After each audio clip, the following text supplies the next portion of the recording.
தமிழ்நாடு அரசு புதுசாக பொறுப்பேற்ற உடனே பெண்கள் பாதுகாப்புக்குன்னு சொல்லி சிங்கப்பெண் அதிரடிப்படை அப்படின்னு சொல்லி ஒன்று கொண்டு வந்தாங்க இல்லையா. சிங்கப்பெண் அதிரடிப்படைக்கு இந்த பட்ஜெட்டில் 350 கோடி ரூபா நிதியும் ஒதுக்கியிருக்காங்க. அது நிதி சுத்தமாக வேஸ்ட்டு. ஏன்னு சொல்கிறேன்னு தெரியுமா? இந்த வீடியோ ஃபுல்லாக பாருங்கள், உங்களுக்கே புரியும். கிட்ட ஒரு 3 நாளைக்கு முன்னாடி பெண் தோழி ஒருத்தவங்க நைட்டு இரவு ஒரு 8 மணிக்கு வேலையை முடிச்சு வீட்டுக்கு போயிட்டுருக்காங்க. வேலை பார்க்குற இடத்துக்கும் வீட்டுக்கும் சுமார் ஒரு 2 கிலோமீட்டர் தூரம் இருக்கும். அந்த போகக்கூடிய அந்த தூரத்தில் ஒரு ஹிந்திக்கார, அதாவது வடமாநிலத்தை சேர்ந்த ஒரு நபர் அவங்கள ஃபாலோ பண்ணிகிட்டே போகிறான். பயந்துட்டு எனக்கு ஃபோன் பண்ணுறாங்க. நான் கொஞ்சம் வெளில இருந்தே என்னால் அவங்க பக்கத்தில் போக முடியல, அவங்க கூட போக முடியல. பக்கத்தில் சரி இந்த பெண்கள் பாதுகாப்புன்னு சொல்லி சிங்கப்பெண் ஒரு நம்பர் கொடுத்தாங்க இல்லையா, 1091 1991 அப்படின்னு. அவங்க பயந்துக்கிட்டு அது கால் பண்ணியிருக்காங்க. ரீச் ஆகலை, ரெஸ்பான்ஸ் இல்லை. ஓகேவா?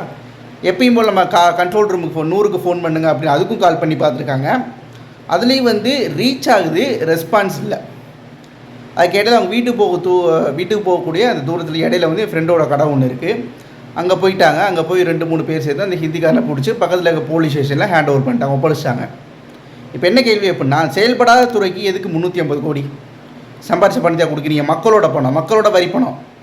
மக்களோட வரி பணத்தை எதுக்கு செயல்படாத துறைக்கு நீங்கள் ஒதுக்குறீங்க? நீங்கள் சம்பாரித்த காசை கொடுக்குறீங்களா அந்த துறைக்காக?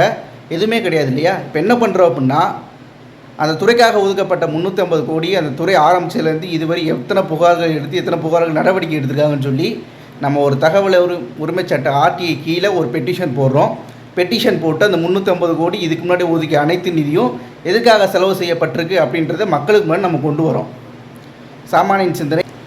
எந்த ஆட்சி வந்தாலும், தாவேக்கா ஆட்சியில் சிங்கப்பெண் வந்தாலும் புலிப்பெண் வந்தாலும், பெண்களுடைய உங்கள் பாதுகாப்பு உங்கள் கையில் தான் இருக்குது. தயவு செஞ்சு ரொம்ப சேஃபாகவே போங்க, பார்த்து இருங்க.